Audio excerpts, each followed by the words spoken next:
G'day everybody. I want to talk about police footages that they got to go through when it comes to the riot in Sydney at the church there a few days ago. And days fly too, don't they? It's a bit windy out there today. And what we expect to happen when it comes to that.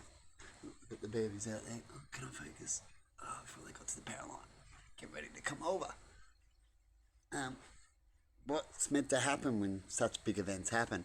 Definitely if it's classed as a terrorist event, because they need to find out who was there and why were they there and who they were, right? And when they do all that, they'll find out if it's definitely a terrorist event or not, right? Helps confirm. Oh, babies! Get little speak times like that every now and then. And so what they got to do is they've got hundreds of hours of footages. They got to get all this information, all this footage, and it'd be good if one man can sort through all that, or a computer. Maybe they might have some AI systems that can help them out in that sector, as companies are using them to do similar things. Right?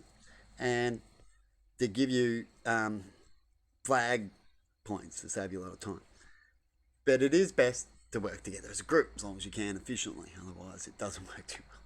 You can have problems working as a group because if you have a one weak link, it can affect the whole outcome. Not always. It always depends on the issue, but it can.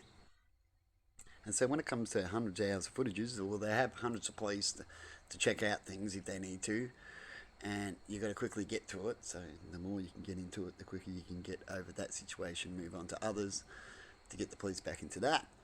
But to get through something quicker, you need more men, more power, right? To look at it, an AI or whatever, robots to build your building, right? To get it to build quicker.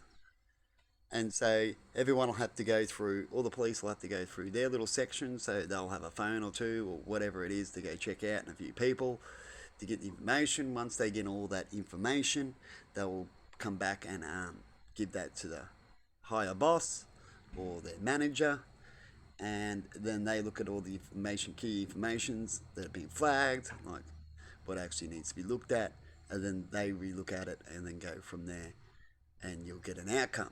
It speeds up once you get that information. AIs will certainly help that part if they have that. I'm not sure when it comes to speeding up information, but then make sure when you use AIs, you can maybe act quick on it if you know they work good, but they do need to be checked up because you don't trust robots, and to make sure that their information and what they say is right.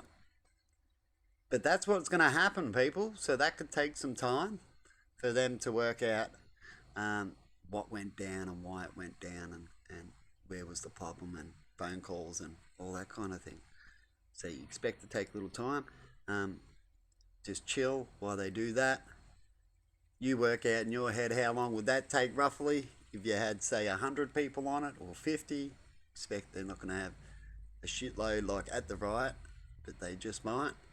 And then if it's longer than that, then start getting suspicious why things aren't happening. But besides all that, try not to be too pushy, because being too pushy makes an outcome that might not be the right one. Have a good one, everybody, and bye-bye. And of course, you don't want to be too long, because there's long. Oh, we're taking our time because we're being thorough. Well, how thorough do you need to get?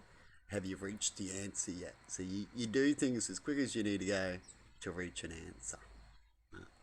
And once you know you got all the right information for that answer, then you go ahead. Anyway, bye bye, and see you later.